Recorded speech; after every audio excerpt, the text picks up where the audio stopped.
성도 미국의 심리학자 마틴 셀리그만이 말한 유명한 말이 하나 있죠. 그것은 뭐냐? 학습된 무기력이라고 하는, 학습된 무기력.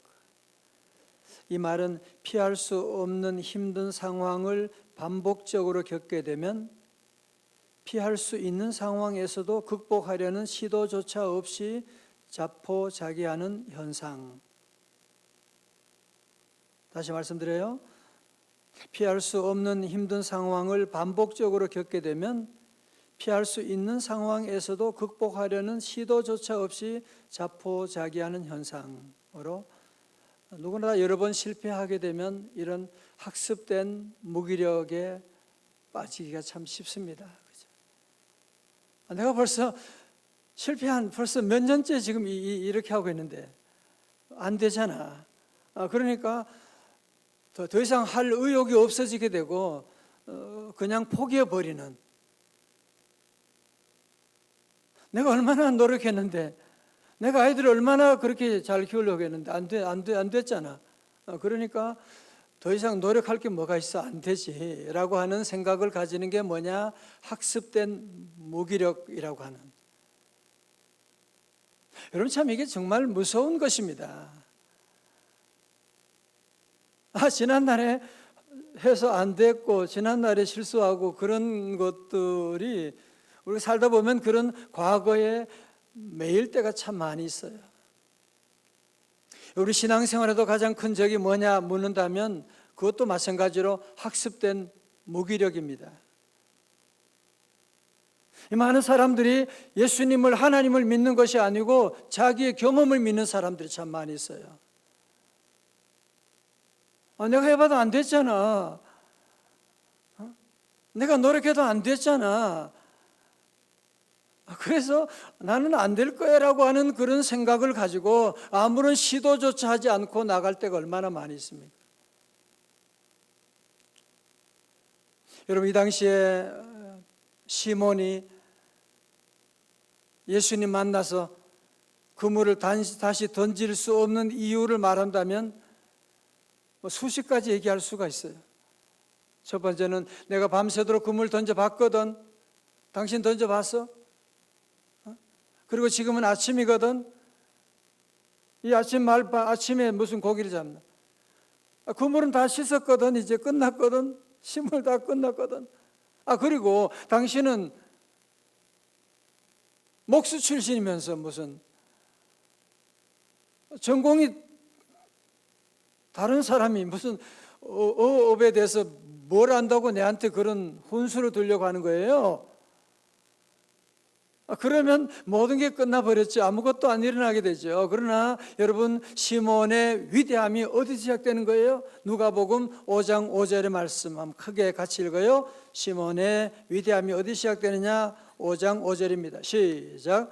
시몬이 대답하여 이르되 선생님, 없지만은 내가 그물을 내리리다 하고 아멘.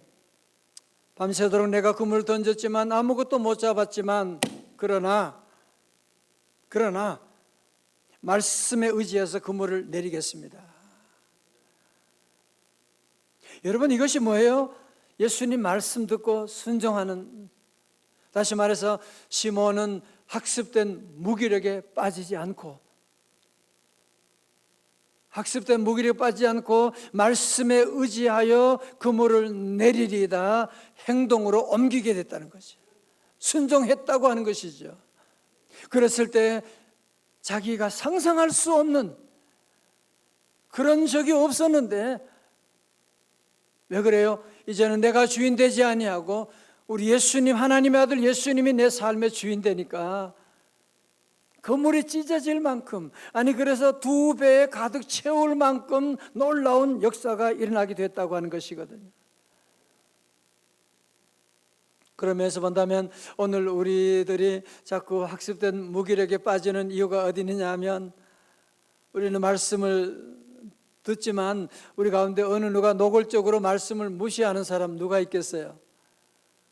나는 말씀에 불순종할 거야, 그런 사람은 우리 가운데 아무도 없습니다. 근데 나도 모르는 사이에 말씀을 듣기는 듣고 무시해. 말씀에 대한 기대감이 별로 없어. 그리고 말씀 듣고 은혜는 받았는데 그냥 그것으로 끝내버리는, 흐지부지하게 되는. 성도 여러분, 오늘 말씀이 참 중요한 것은, 제가 두 번에 걸쳐서 하는 것은 뭐냐면, 우리의 신앙생활이 내가 10년, 20년, 30년 교회 다니는데 내게는 아무런 일이 일어나지 않는다. 왜 그런지 아시겠죠? 이제 답이 나왔죠. 답이 나왔죠. 은혜는 받았는데 그거의 끝이야. 아멘 했는데 끝이야. 말씀에 순종하지 않으면 아무런 일도 일어나지 않습니다. 자동차 시동 걸렸는데 기어가 움직이지 않으면 차는 그냥 그대로 가만히 있어요. 가만히 있어요. 그러나 기어를 움직이면 차는 한순간에 앞으로 샥 나가버릴 수가 있게 되는 거거든요. 그럼 오늘 새벽에 우리 모든 성도들 다시 한번 오늘 말씀의 제목처럼 말씀이 현실이 되는 그런 귀한 삶 되시기를 주의 이름으로 축원합니다. 자, 그러면 말씀이 현실이 되려면 어떻게 해야 됩니까? 순종의 때를 놓치면 안 됩니다. 순종도 때가 있어요. 순종의 때를 놓치면 안 돼요. 말씀 듣고 전도 다음에 해야지 하고, 기도 다음부터 언젠가 하겠지 그러고 그렇게 되면 이제 흐지부지 끝나버리게 되고. 여러분, 마귀 작전이 뭔지 아시죠? 그죠? 그래 새벽기도 하는 거 좋은데 지금 말고 피곤하잖아, 다음부터 해. 전도 당연히 해야지. 그러나 요즘 전도 네가 열심히 그냥 너의 삶을 통해서 전도하면 되는 것이고. 마귀는 우리에게 좋은데 다음에 하라고, 차차 하라고 늘 그렇게 유혹을 하거든. 어느 곰탕집 앞에 뭔가 붙어 있어서 가만히 보니까 거기에 무슨 글자가 있냐면 내일 오면 공짜 됐어요. 그래서 큰 기대를 가지고 내일 갔거든요. 갔더니만 또 뭐가 있어요? 내일 오면 공짜. 내일 완전히 이거는 손님을 속이는 거예요. 내일 가면 공짜. 여러분, 그렇습니다. 우리 모두도 말씀 듣고 내일로 가면 이제 그 아무런 의미가 없어지게 돼요. 그래서 주님 말씀하실 때 우리 성도들은 늘 그 때를 놓치면 안 돼요. 그죠? 우리의 삶에 항상 기회가 항상 있는 거 아니잖아. 그죠? 항상 있는 거 아니거든요.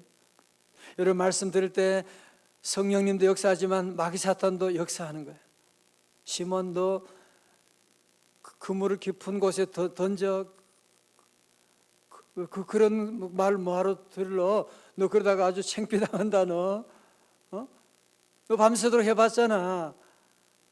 이 아침에 그런 얘기 뭐하러 듣고 괜히 갈리 동네 바보 소리 들으려고 왜 그러는 거야? 마귀 사탄은 계속 그런 소리가 들려 나오는 거야.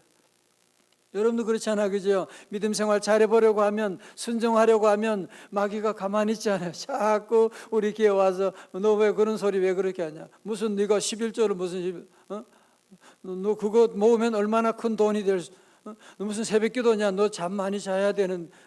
계속 그런 소리 하고 있는 거예요. 이제 우리 성도들은 그런 일에 절대로 넘어가지 말고 우리 늘 말씀에 순종하는 이 타이밍을 놓치면 안 돼요. 순종의 타이밍을 놓치면, 왜 그런지 아세요? 여러분, 말씀 드리는, 예를 들면 지난주 윤영 장로님 와서 간증을 했다. 그때는 너무너무 은혜 받았죠. 유튜브로 영상 보시고 어떤 분도 막 연락해서 너무 은혜 받고 눈물이 나고 가족들이 함께하고 얘기 많이 들었어요. 여러분, 그러나 우리 솔직하게 얘기해 보세요. 그 감정이 며칠 갑니까? 그죠?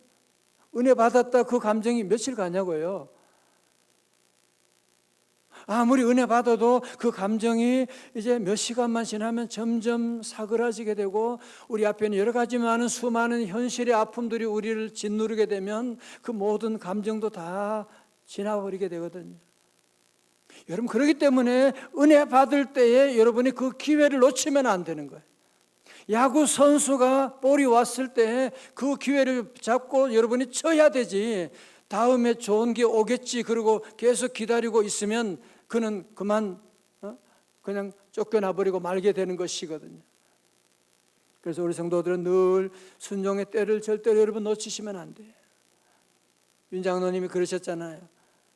그 친구가 너무너무 아무리 서울대 나오고 아무리 뭐 세계 최고의 IT 전문가지만 갑작스러운 질병 가운데, 암 가운데 할 게 아무것도. 너 시간 있을 때 하나님 잘 믿어.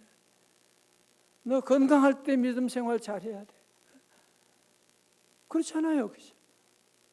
오늘 저와 여러분도 다 마찬가지예요. 시간은 여러분이 했지만 때는 항상 오는 게 아니야. 그 때를 놓치고 나면 그때 내가 그 물질을 주님 말씀대로 순종할 걸. 어떤 분이 그런 얘기 했다는 거 아니에요? 젊을 때 봉사하라고 그러니까 늘 봉사하나. 어떤 분은 또 그런 얘기예요. 늘 봉사하고 성경 말씀 다 나오는데 기도해보고요 그래요. 믿음 좋은 것 같은데 이거는 자기 불순종을 미화하는 거예요. 순종할 때는 즉각적으로 순종하고 나가야 되는데 여러분 자꾸 미루고 나가게 되면, 그래서 젊을 때 순종하지 못하고 이제 나중에 이제는 세월이 지나고 은퇴하게 되고 몸이 이제 연약하고 그런 가운데 내가 주의 일 하겠습니다. 그러니까 네 아니라도 할 사람이 많다. 그래가지고 여러분, 일할 수 있을 때가 있어요. 사랑할 때가 있어요. 여러분, 남을 도울 수 있을 그런 때가 있어요. 그런 하나님의 마음에 감동을 주실 때가 있어요. 여러분, 신앙생활하면서 은혜 받을 때가 많지 않거든요. 말씀 듣고 은혜 받을 때가 많지 않아요. 그럴 때 우리 성도들은 말씀 듣고 행동으로 여러분이 기어를 움직이고 나가야 돼요. 말씀에 의지하여, 다 같이 말씀에 의지하여 나가면 여러분 위대한 게 뭐냐? 그때부터 여러분의 삶은 예수님이 주인 되는 거예요. 예를 들면 우리 교육자들에게 제가 무슨 일을 지시했어요. 그러면 교육자들 그 일대로 지시한 대로 열심히 해서 나가요. 그때부터 교육자 일은 그분의 일이 아니야. 내 일이야. 내가 관심 가운데 기도하고 일이 잘못되면 누구 책임? 내 책임이지. 시킨 사람 책임이지. 잘못된 걸 시켰으니까. 여러분, 순종하기 전에는 내 삶의 주인이 내가 되고요. 순종하기 전에는 열심히 그물질하지만 인생은 다 돌아보게 되면 아무리 재벌이 되고 아무리 대단한 인생도 끝나보면 다 빈 그물이에요. 남은 게 아무것도 없어요. 그러나 말씀에 의지하여 순종하고 나가면 우리 주님께서 주인이 되시기 때문에 만선의 놀라운, 여러분의 상상할 수 없는, 아니 어떻게 그런 일이 있을 수가 있을까? 바로 그런 일이 시작되는 거예요. 여러분이 알지 못하는 크고 은밀한 놀라운 역사가 우리 앞에 전개될 줄로 믿습니다. 자, 오늘 여러분, 그런데요, 만약에 베드로가 물고기 너무너무 많이 잡았어. 순종해가지고. 그래서 여기에서 얘기가 끝났다면 어떻게 될까요? 그래서 물고기 너무너무 많이 잡아지고 이거 보관할 수 있는 창고가 없잖아요. 그래서 냉장고를 사야 되니까 냉장고 살 수 있도록 물고기를 또 더 잡아야 될 거 아니에요. 그죠?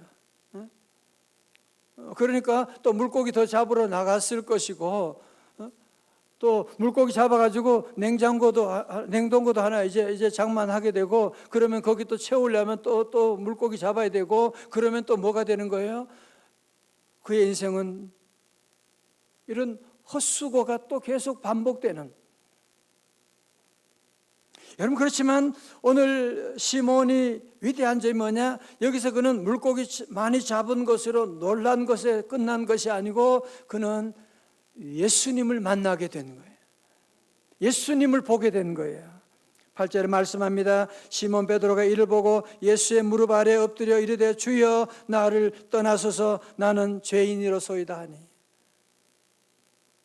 여러분, 시몬이 물고기를 많이 잡은 게 아니라 이제 시몬이 예수님의 그물에 포획되게 된 것입니다.